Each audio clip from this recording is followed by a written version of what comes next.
Welcome to Hear Me Out and Pass the Scissors, a podcast where two long-distance scrapbooking friends talk creativity, chaos, and cutting things up on purpose.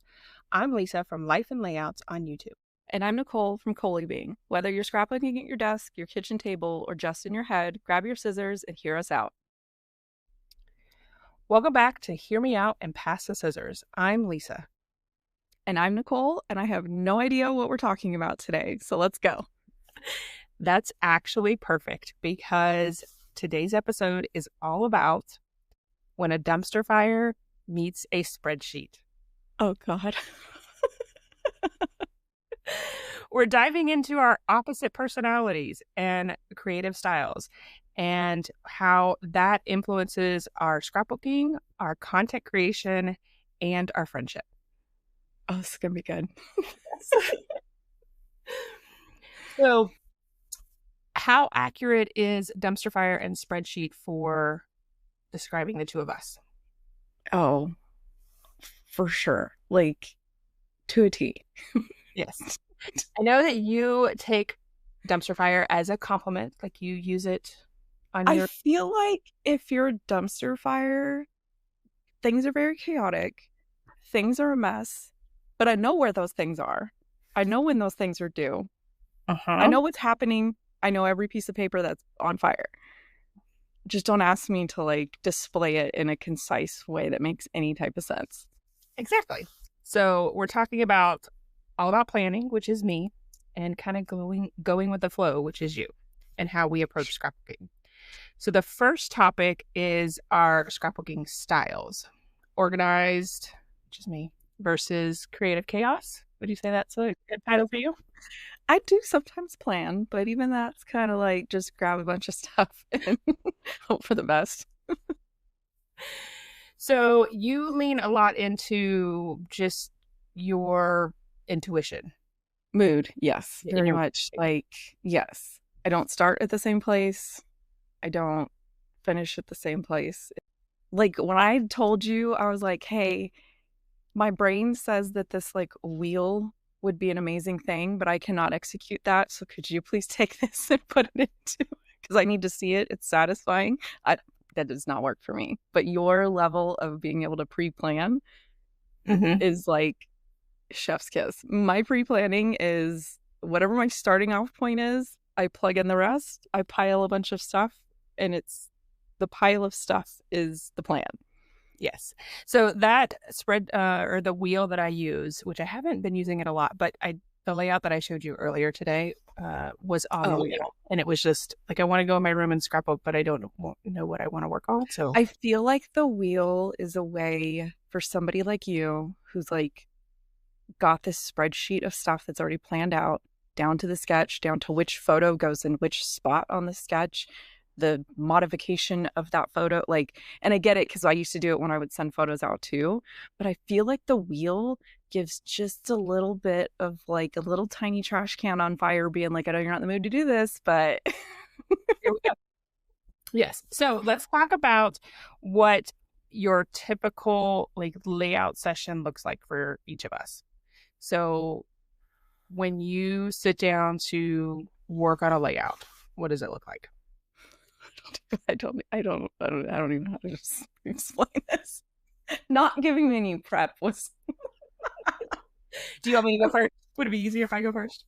No, just I'll word vomit my way through this. Okay. Like I said, I start different. I feel like if I'm working through like a sketch bundle or a sketch class, they all start with the sketch. And then I either pick product or I pick photos.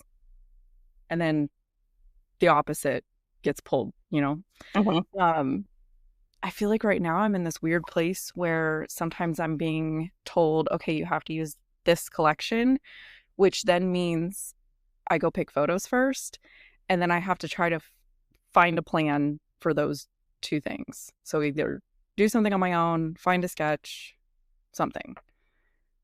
Like I said, I don't have like like when you cook and you get the pan out and you get the cutting board out, like it is different every time, and a lot of times it's whatever I'm in the mood for. Sometimes I get like where I can't think of what I mentioned in a couple videos. I've done something recently. And I kept repeating it for a while, and now I can't think of what it was. Oh, it was the old wavy Kiwi Lane templates that I've never purged for whatever reason. I was like, you know what, this will work for this one. And then it was like in the back of my mind. And then sometimes I'll get in moods where I think about, like, there was 2 classes I signed up for that both have ended. And I think I've done one layout between the 2 classes. So that's like on the back of my mind that I'm like, oh, let me go see if any of these tasks on my plate will fit into one of these and kind of 2 birds, 1 stone. Mm-hmm. But I don't know. I don't have like I don't have a method. I don't have which sucks. I think the one time you asked me about my videos, like I had screenshotted all the videos that I was doing for like March Madness or back in October, or my daily layouts. And you were like, how do you get all of your images to look like that? And I was like, because I start every video with all of my product on my table. I feel like anytime I've asked you, hey, what do you do or how do you do that? You immediately either send me a video that you've already done, a link to a spreadsheet, like you have it down, and you sometimes will only do it that way. And that's when I like to come in with okay, hear me out for a second. What if you did this? And then you did that thing where you kick your feet back on your desk and you just stare at me and I'm like, oh no, I broke her. That's what I'm actually thinking. And you're like, no, I'm considering.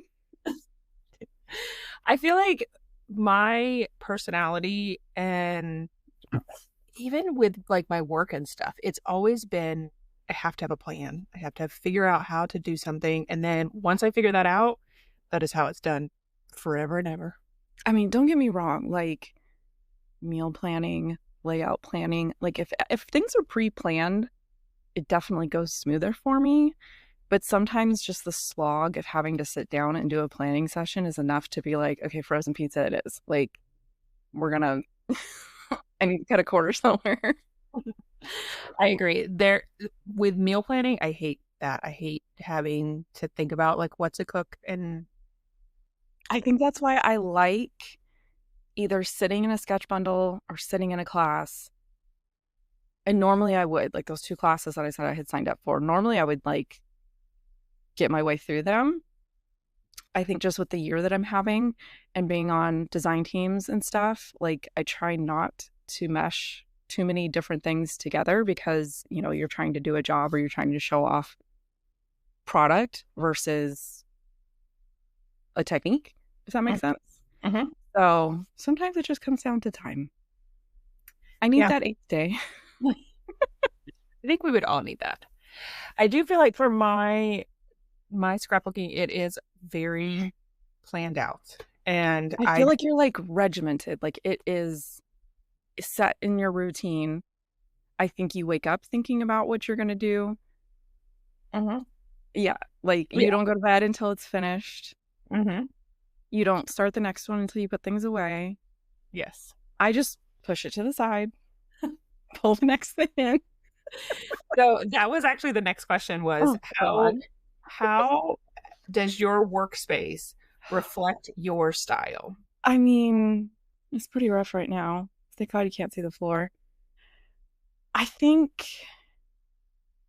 I've like accidentally gotten myself into like an unintentional batch method of doing things. I'll plan a bunch of stuff out. I knocked out 4 layouts in 3 days, which was pretty quick for me. But then when it came down to, it's taken me like a week and I still haven't finished editing or doing the videos and stuff like that because I don't want to. Like I barely just put the stuff away today. I wish I could be somebody like you where like you're done, you go put it away, you go take the pictures, you start editing the video. You don't do the next thing until that project has completely gone through the process until it is scheduled and the layout is on your shelf ready to go on an album. Well, okay, so not quite. I will do it in batches in the sense that like I know you do your voiceovers in batches. Yes. And I will create layouts in batches, but I create the layout, everything is put away before another layout comes out. But then I feel like the editing process and voiceover, all the YouTube stuff is separate from the creating process. Yeah. So I can create as many layouts as need to, and that until I run out of space on my hard drive. Yes, been there. Yeah. I think having deadlines and having to turn something into somebody else is sort of what makes me have to pause the creative, like with the dark side thing where you're stuck in that phase 3 and you just want to touch paper, but you're like, okay, I have to go do this. Yeah. And that part of it, let's see if we can see it. These two shelves right here. I have to make you bigger to see it. Oh, yes. Yes, that shelf and this shelf are full of layouts that need to be put away. Meanwhile, the equivalent in my room is a box on the floor. When I did my room reset back in October, which I can't believe that's been almost a year, I made sure that I had a space for layouts that I need to put away. Yeah, I did too. And then a box of stuff showed up and the box took listen, I'm trying. But that's where I think like having a friendship with somebody that is the opposite of you is it starts to bleed over where I'm like, I'm tracking my stuff on a spreadsheet. Am I actually keeping up with it? No, but the intention was there. I feel like we always fall back on not following up on things, even when you're a planner. Like there's times where I look at a spreadsheet and I'm like, oh, I haven't updated this in a while, and I'll go in and update it. Yeah. But I think the biggest part of this section of the topic, you hit it right on the nail. It's that there's not really a single right way to do things, and having a friendship that is opposite really does make it interesting and pushes you outside your limits. I think it pushes people. I think I messed up when I started the hear me out with you, because now you do that back to me and I'm like, like she's either gonna tell me to go clean something or log something. All right, so the next section has to do with planning versus kind of going with the flow. So does this go into other parts of your life, not just scrapbooking? So I am a planner outside of scrapbooking. Are you a go with the flow in everything else, or is there anything in your life outside of scrapbooking that is not that way? I don't even know how to answer this. We literally, both kids left yesterday, and I was like, please take me out to eat somewhere. Like, 2 weeks into like, trying to defluff. I was like, please, can we go eat somewhere?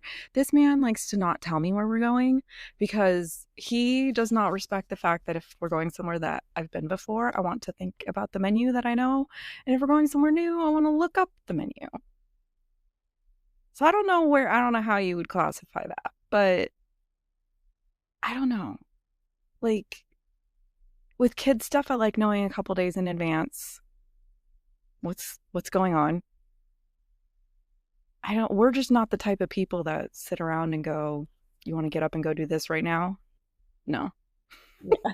But I'm also very much like, I don't want to leave my house.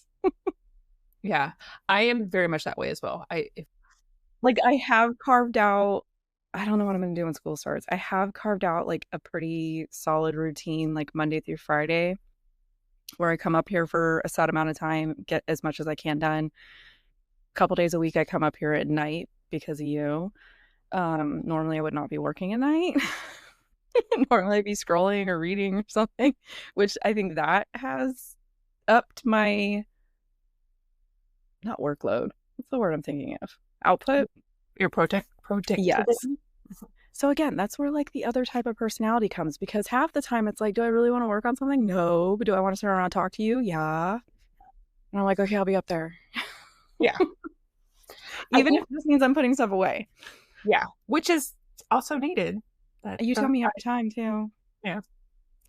I think for me, I am a planner in everything that I do. It's very hard for me. Sure. Yeah. Like I know if I ever got to the point where I was like, hey, we're coming to Orlando, we got tickets to Disney, I would not have to, other than getting to the front of the park, I would not have to plan a single thing other than telling you I want a churro. Yeah. And I will tell you that when I do take people to Disney, the experience is different every time because I do tailor my planning to the person. Yeah, like who wants to see what? Yeah. Yeah. So if we're going as a girls trip, it's going to look completely different if you bring your hubby and your kids. Oh, no, he doesn't go anywhere. And it's funny how sometimes Eli says things and that whole nature versus nurture thing just is shining through because the things that he says, I'm like, that is so me. I don't know that I've ever like said those things to him, but I could see it. Today, I had to go to the grocery store and I said, you want to go to the grocery store with me? And he said, no, I've been gone all week. I need to stay home and relax. Meanwhile, mine are mad because I did a grocery pickup order. Somehow I skipped the whole meal planning part and I only got stuff that we needed. I got like drinks and stuff that we needed for like the weekend. And we're all just staring at each other wondering what are we eating tomorrow? Like that's tomorrow's problem. We'll figure it out. There's always something to eat, but it's the lack of convenience. Yes, I think I saw this TikTok the other day that talked about how she was what did she call herself? She called herself an ingredients household. And she was like, we don't have any type of like pre-planned stuff. Everything is ingredients. So like we can make whatever we want. And I was like, that does not work. Because when I go in the kitchen, I don't want to spend hours making biscuits when I can just pop a can open. Yeah, I think we're in the middle somewhere because I see the ingredient household versus I can't think of what they call the other one, but I think we're kind of in the middle where I try to keep like the frozen stuff that they want to cook themselves. But then if nobody tells me that they finished everything, I don't know. I would just say I am chaotic everywhere, but I look like I have my stuff together. And that's the most important thing. I know how to take a good marketing picture. I know how to show up early. My kids are in the principal's office. Okay. So how does your space shape your process? Like how long does it take you to create a layout? And like in regards to that with the batch processing, like how long does it take to create your batches that you create?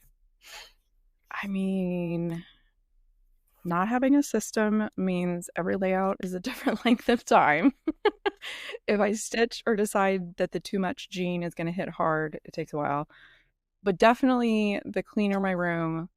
And when I did my big like room, I've done like two. One where I like purged a bunch of furniture and then I went to IKEA and got some stuff. And then I did another one, I think 2 years ago, where I really focused on trying to find homes for things.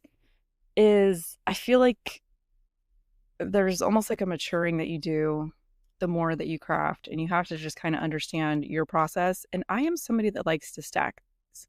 So I knew going into IKEA that I needed desk space more than I needed like vertical space. I'm now at a point where I'm realizing I do need to start getting some vertical space to put product, but I'm somebody that likes to spread out.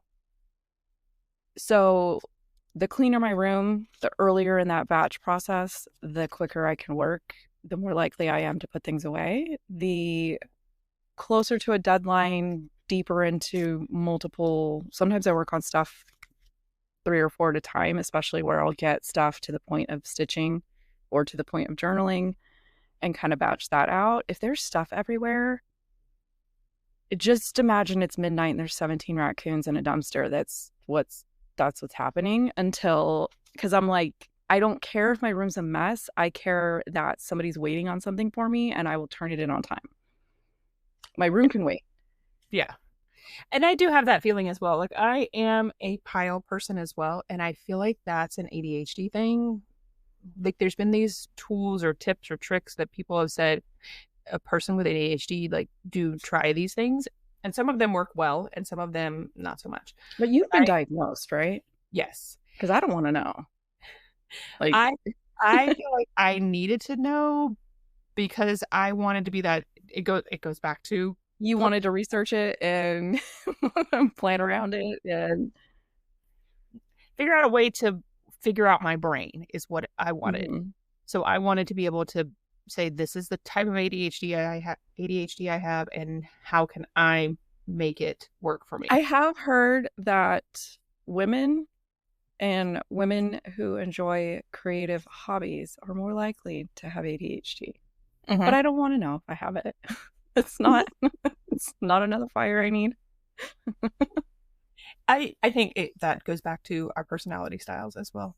And I think that what you were saying about learning your style and playing into your style is a big part of anybody's scrapbooking. When new people come about and they're like, "Oh, how do I get started and what I do?" That's a hard question to answer. I feel like my answer is always you do you. Like you have to, even if your style is scrap lifts, okay, great. Go scrap lift. If you like the layouts that you're seeing that are based on sketches, then go explore sketches. There's nothing wrong with that. If you like pre-made kits that have instructions, lean into that.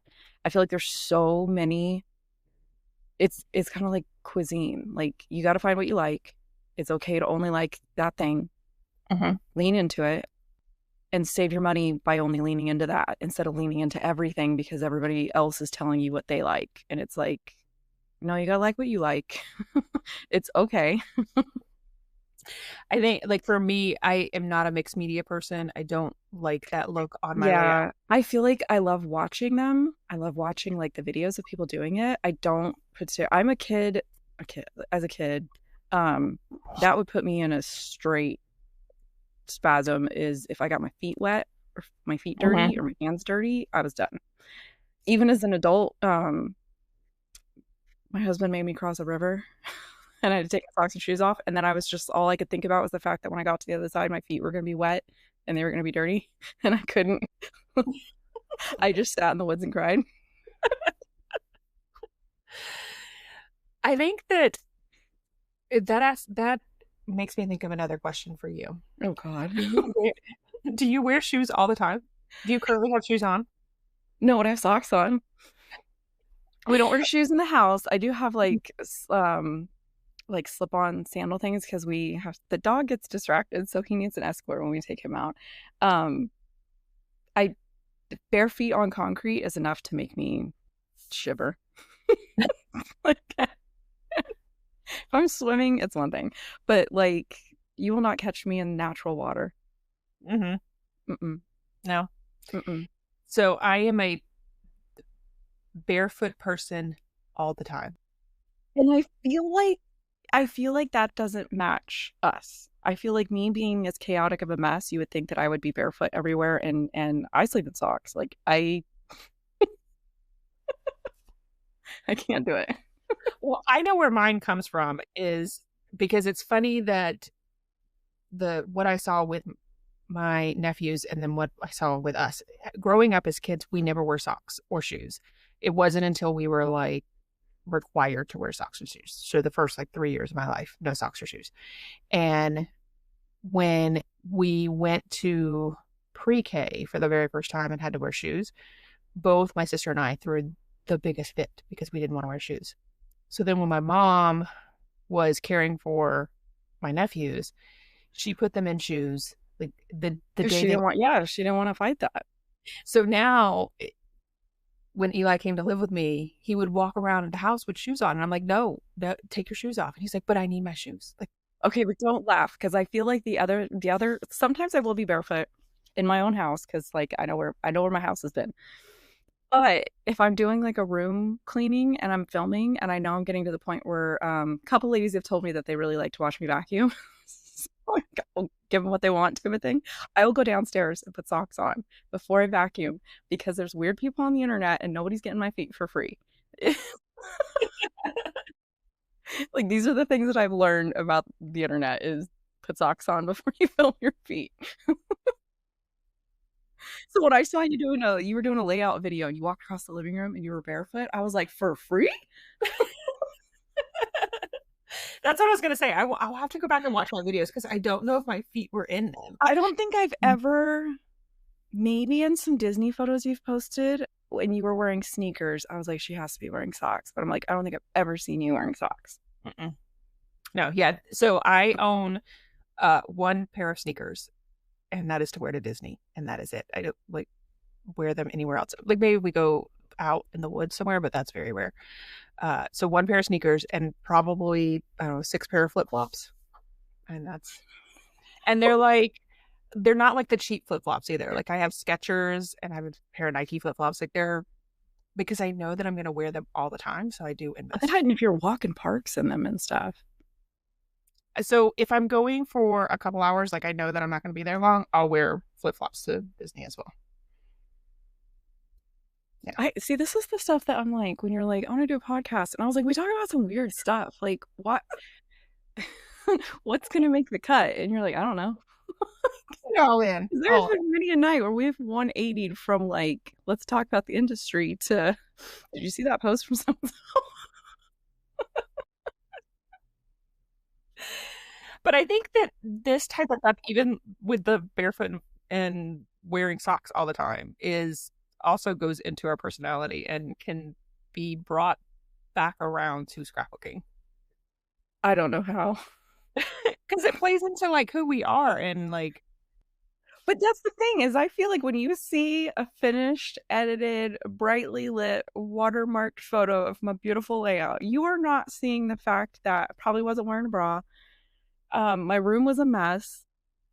I probably took 12 trips to Uber a child somewhere during the case of putting that layout together. But smoke and mirrors makes it look like I have my stuff together. And you were wearing socks. Because I edit things out of my videos that people don't even see. I think that we all do. And I do feel like I don't know if anybody knows this because I feel like I learned it recently because I will watch your videos and I'll be like, I feel like I look at them from like, I'm watching it as a scrapbooker, but then I feel like I'm also watching it as a fellow content creator. And I've sent you many questions being like, hold up. I feel like I just peeked behind the curtain. I don't know how long it took me to realize that you do not do your voiceovers in one breathless one and go like I do.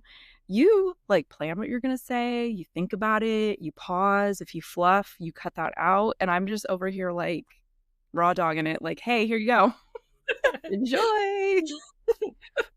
That goes back to spreadsheets and dumpster fire. Like, I have to plan it all out. Now, I don't really plan out my voiceovers. Some of them I do, like if it's like for a special thing, but most of them I just kind of go wing it and then do a lot of editing. I feel like I tried probably like 5 years ago. I was like, okay, let's be like the big kids and let's be professional, and I hated it. And I was like, okay, we're just gonna just try to get it done in like one take type of thing.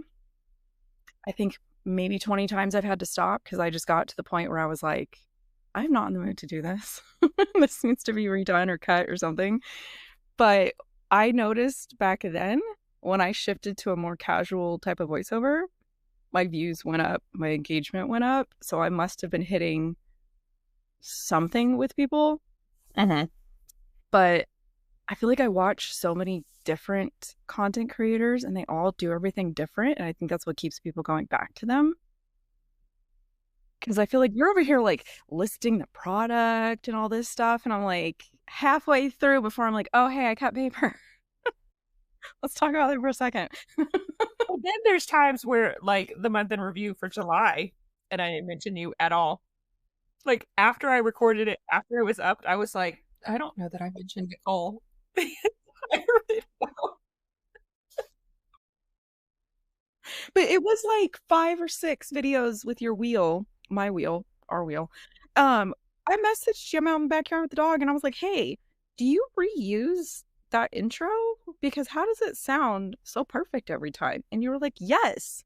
I was like, I would have never thought to do that. I would have just, like I said, raw dogged it every time.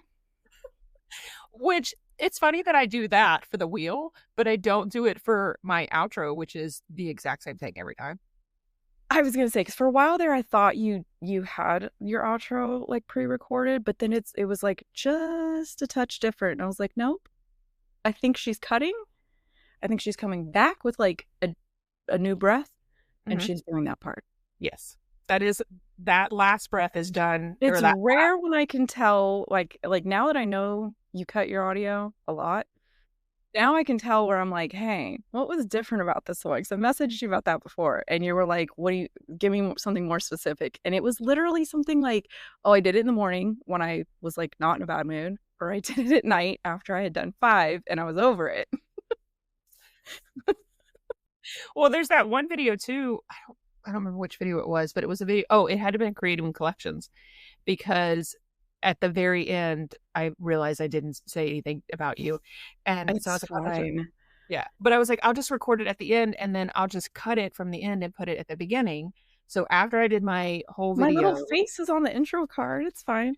I know, but I still wanted to like give you a shout out. But then when I did that, the very beginning of the video, I'm very soft spoken, but Yes. some over the end, it was like really loud. So then when I cut the You were really like loud and put it back in the aggressively excited to very talk about this. I was like, what is happening? I remember messaging one day and being like, are you okay? And you were like, why? I said, because I just watched, and I watch them out of order half the time. I'm like, you sounded not good.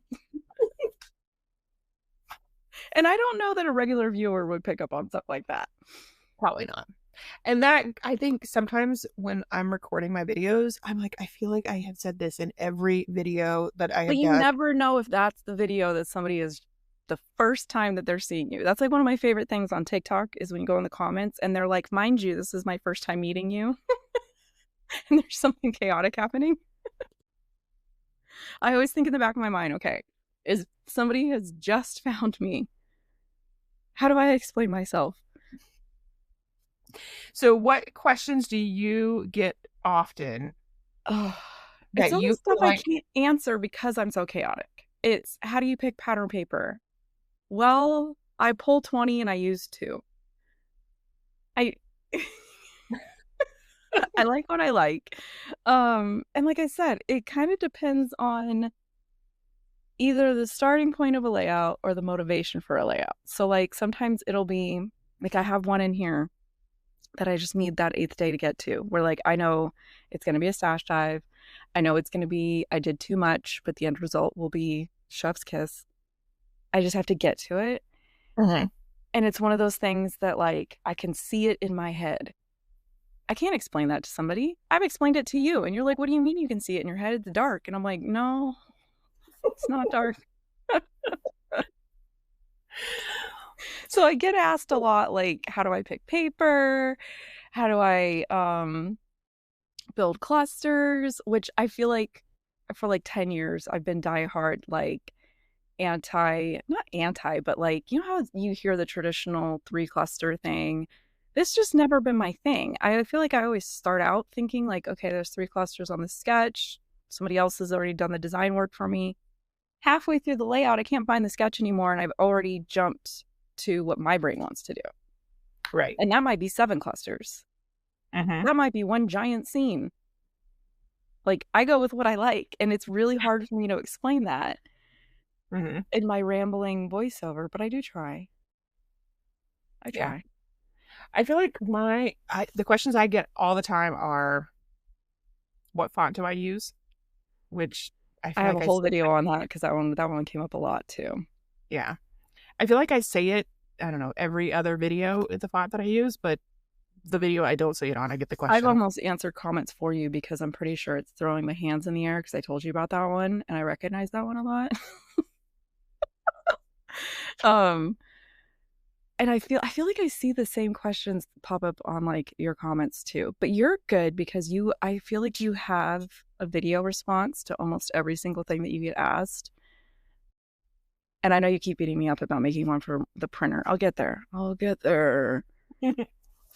That goes back to my training background and what I do I in my, also think that you're somebody who can't, and this isn't a bad thing. Like I can have like oh, I want to do this, and it'll go on a post-it note in my brain somewhere of I'll get to it at some point.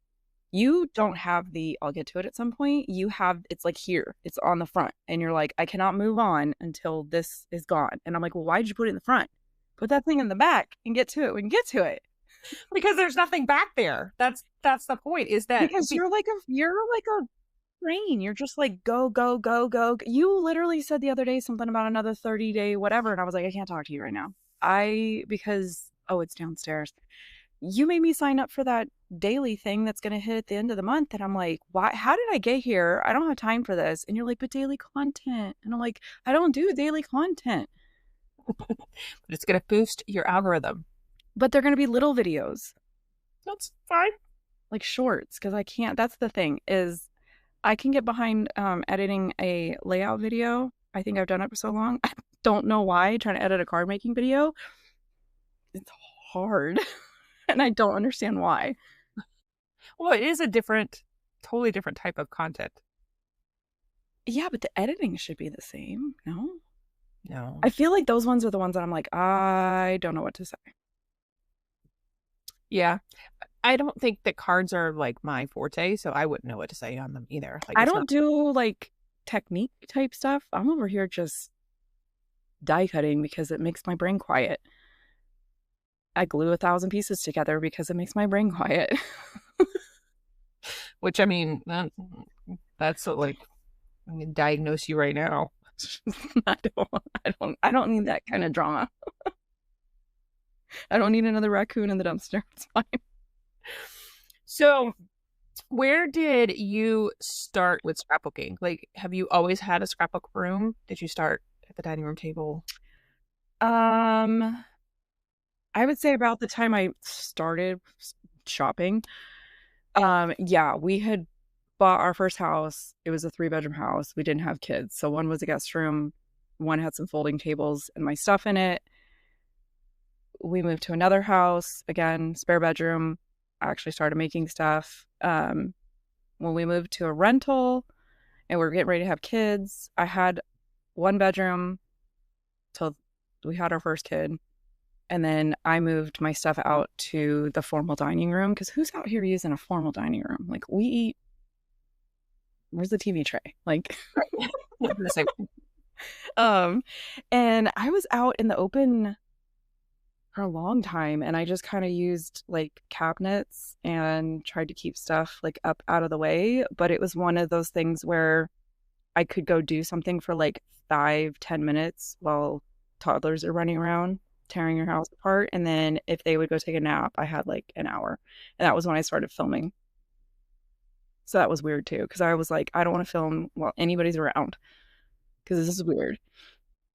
Well, did you start with non-voiceovers, like actual recording, or did you always do voiceovers?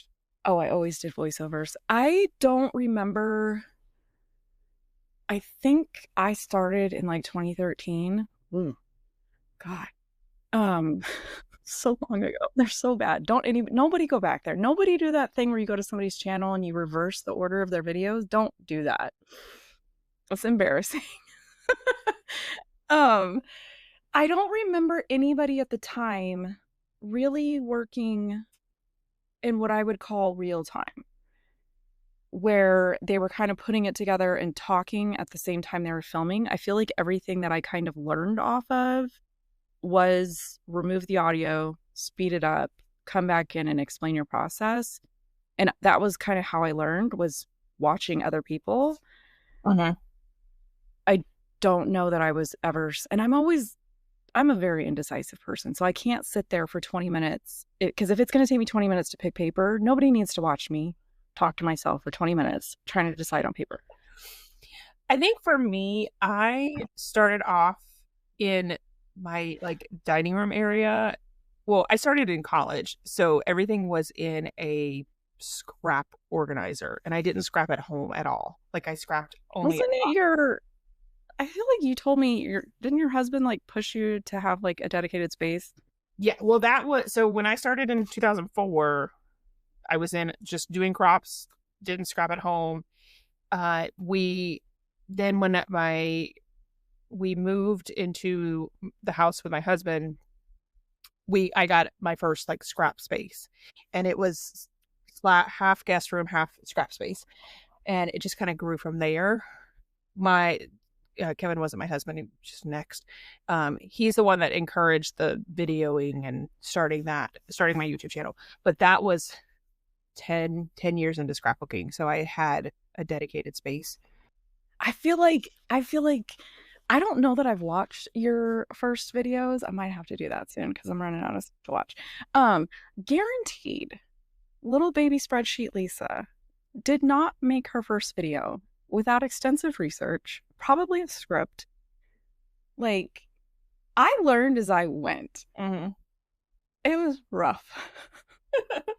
Yeah, my first videos were very well planned out. And I remember, I want to say, probably around the time I started watching you, I remember thinking, I really like her content. I need her to slow down because I can't hear what she's saying. And I speed talk. I am speed talker. So you would think, like, and I think it was in the last couple of years where I was like, hey, hear me out. Slow down. I think that is nerves as well. Yeah, I feel like anytime you know that you're recording and that it's like open for anybody to listen to and pick apart and judge, you get like in your head about it. But I know you don't talk that fast when you're teaching. No. Yeah, exactly. Yeah. I don't know what it is. Because I used to do it too, and I had to kind of tell myself, like, you have to slow down, you have to pretend like you're teaching or like you're narrating, and it forces you to talk a little slower. Yeah. I think it's more of when I'm teaching and standing in front of a classroom and doing it, it's not being recorded, and so you can't come back and say what I did or didn't say. Not that I wasn't saying anything inappropriate, but it's different when it's actually recorded. And oh my gosh, I kind of wish the craft community wasn't, I don't want to say sensitive, but everybody tries to, like, you know, be nice, don't cuss, don't talk about certain things. Every once in a while, I'm like, I kind of want to just do like a dirty voiceover and be like, look at this bleeping paper, and I bleeped this and bleeped that. You like, see you bleeping later. I don't know that I've ever had a layout that I've really been extremely frustrated with. I mean, there's been layouts where I'm like, oh, I'm over this, but I feel like I've had some. Here's the thing that I actually like about making videos is I'm somebody that I do not have a good memory. I can read a book a month later. I could probably read it again and not remember a lot. Like movies, TV shows, I don't have a good memory, especially if it's verbal type of stuff. So like you're like, we've talked about this, and I'm like, it's not there. I don't know what to tell you.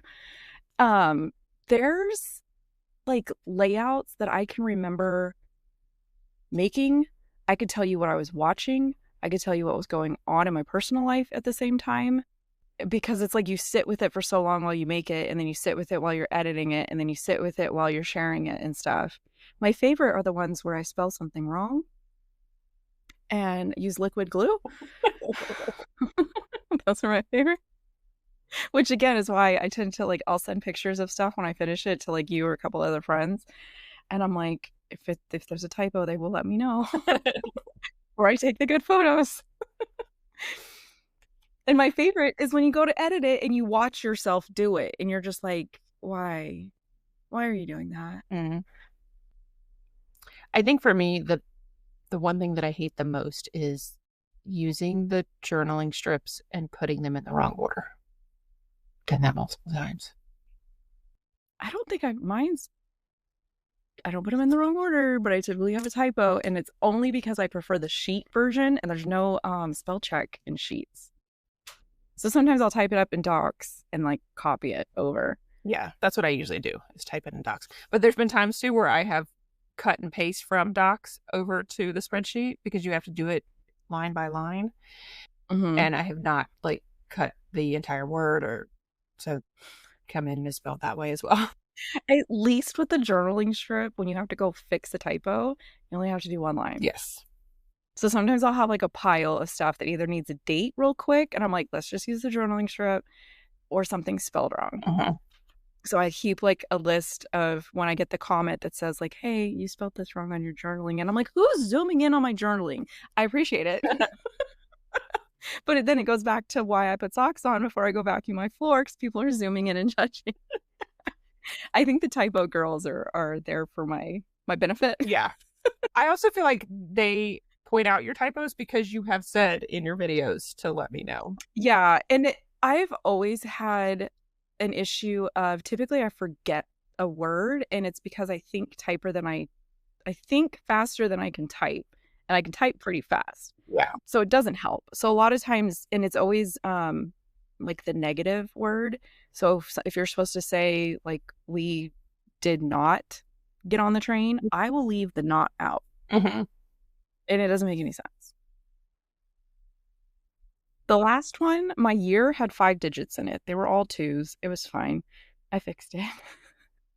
But it made it all the way to a video, Instagram photos and everything, to the brand. And I was like, yeah, they picked me. All right. So on that note, what motivates you to keep scrapbooking even if like you're not feeling it? I'm gonna be freaking honest, because normally I would go, my viewers know this, I would go MIA. There would be no vacation. I just would not come up here. I would not be in the mood to do something. And then like the longer I would get away from doing something, I wouldn't want to come back up here, because I know that that first layout coming back is going to be rough. It's going to be too many decisions. I'm not going to like it. Something's going to go wrong. You don't let me disappear. This is true. I appreciate it. And then sometimes I'm like,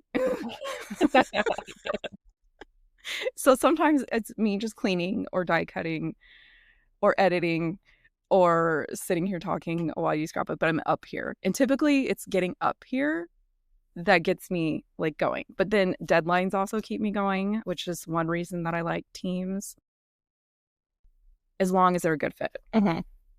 And that's why like sometimes I'll give myself deadlines. I would not be getting month in review done on time if you hadn't issued this whole like last of the month thing. And I'm like, how many days are in August? You give me a 3-day warning and I'm like, good, haven't started yet. I'll see you in 2 days. I feel bad that I've like not been as deep into creating with collections as I normally am, but I haven't gotten the ick yet. Yeah. Because I keep putting it away. I do feel like, because we're in August, we need to have an August-September push, because here's the thing. I am hanging on for dear life. I have, 8 more days until the school district takes back their joint custody of these children. And I will have to revamp my routine as well. And I have a feeling I'm going to have to do some night shifts. Mm-hmm. So I'm going to try to do more. Somehow I keep finding pockets of time to do more. Yeah. I don't know how I'm getting it done, but I'm getting it done. I think that the more you have said yes this year, the more you've realized how much you can do. Yes. Mm-hmm. Yes. And then I get myself in, like, I still have to go do my walk tonight. Mm-hmm. But I think that's why I think having friends that are opposite of you helps you almost like take things from each other that benefit you. Mm-hmm. I don't know how I'm benefiting you. I feel like I asked you this and you said straight up entertainment, and I was like, facts, I'll take it. That's fine. If it gets you out of your head a little bit, mm-hmm. it gets you, I don't think I've loosened you up at all.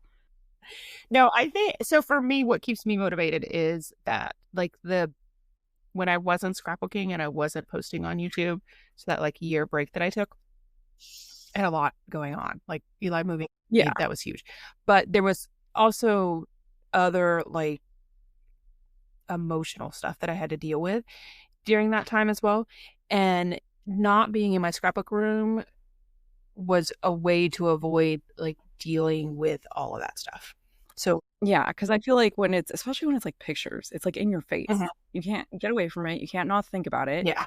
You can cover up everybody's faces with Post-it notes and just put the layout together. No, your brain is going to naturally, as soon as you relax into it, your brain's going to start hyper-focusing on what you're trying to avoid. Yeah.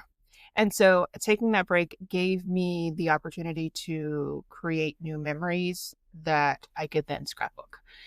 Because before that, I was pretty much caught up. Like I would like in no way was everything done, but everything that I kind of wanted to do was Like the important stuff, the big events. yeah.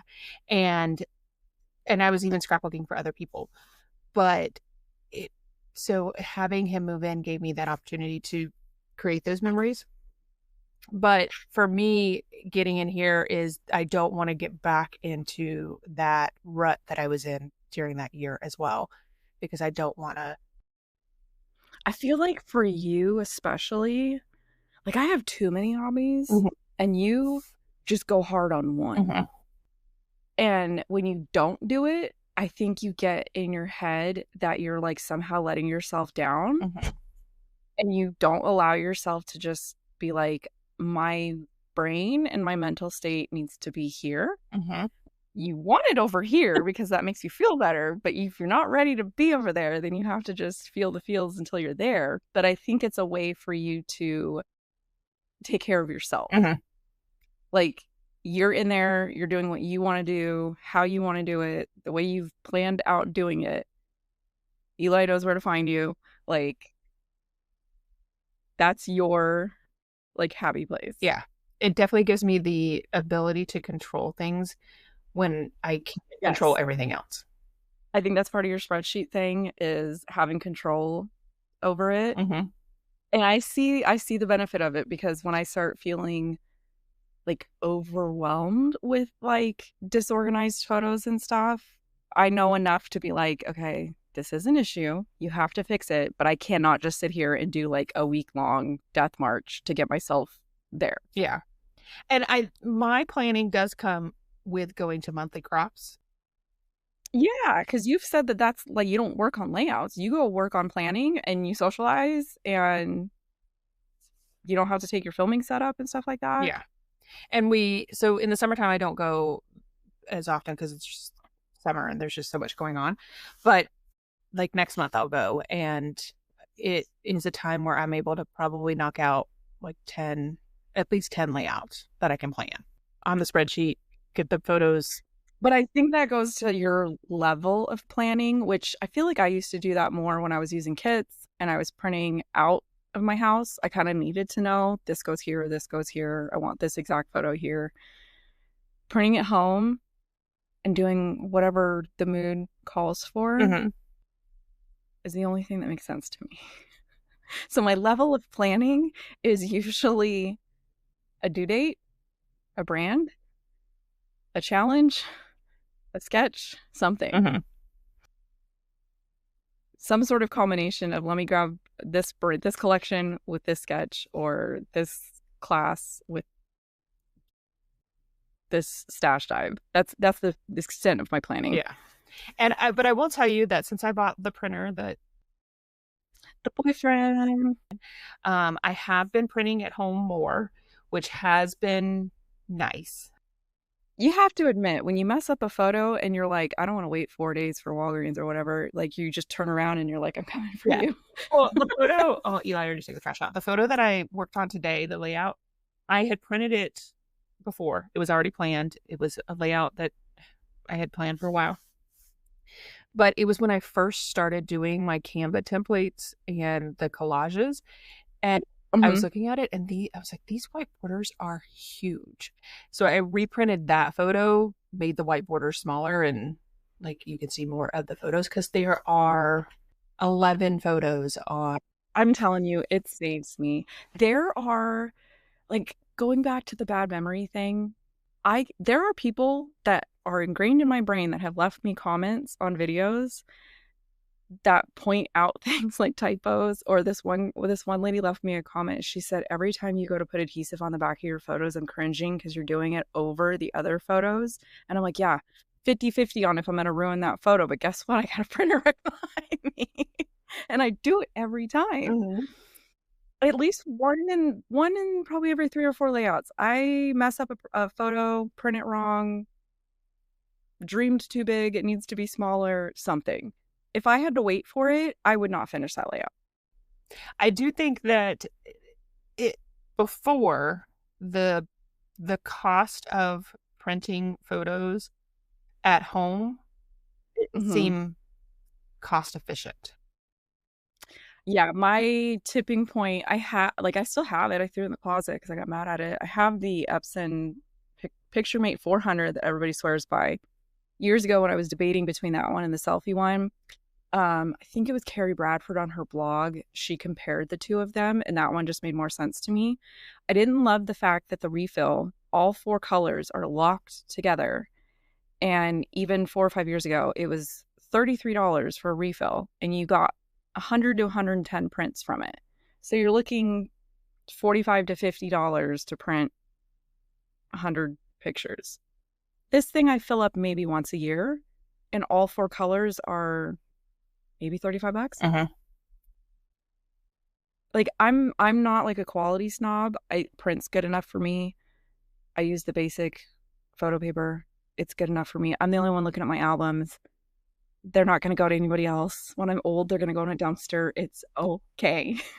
I think that's one of the things I realized as well is when you let go of the fact that this, while most people do start scrapbooking to preserve memories, a lot of us got started with creative memories and that's ingrained in us. Mm-hmm. But at the end of the day, these albums aren't for anybody else but me.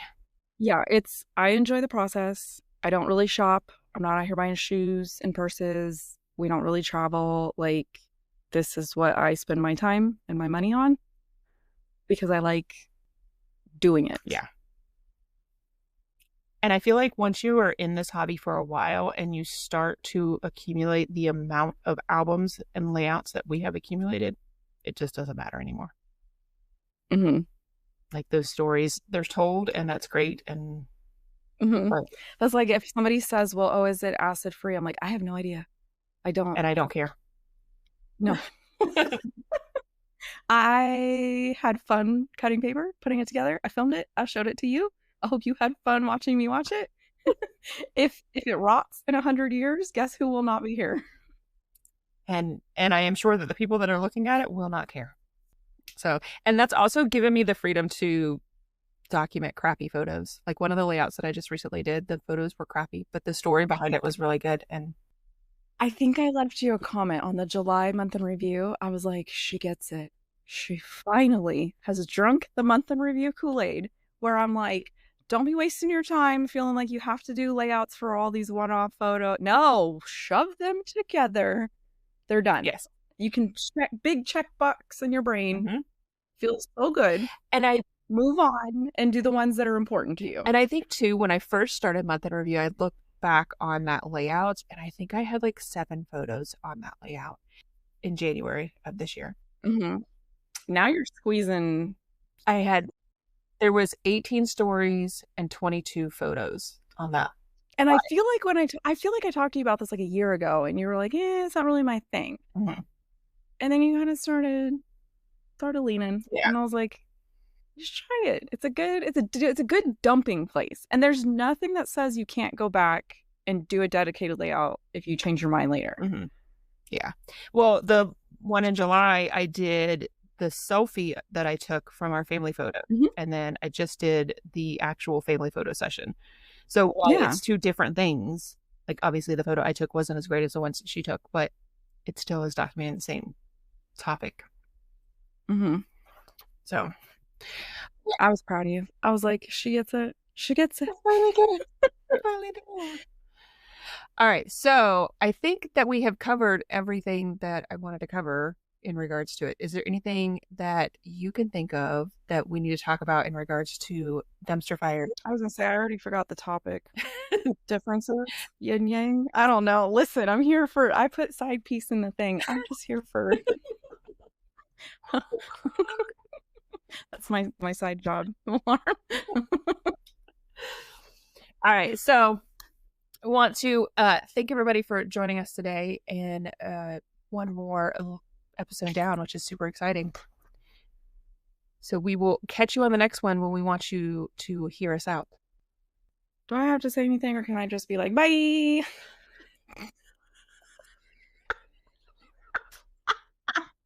Just put that in there. I'm totally gonna put that in there.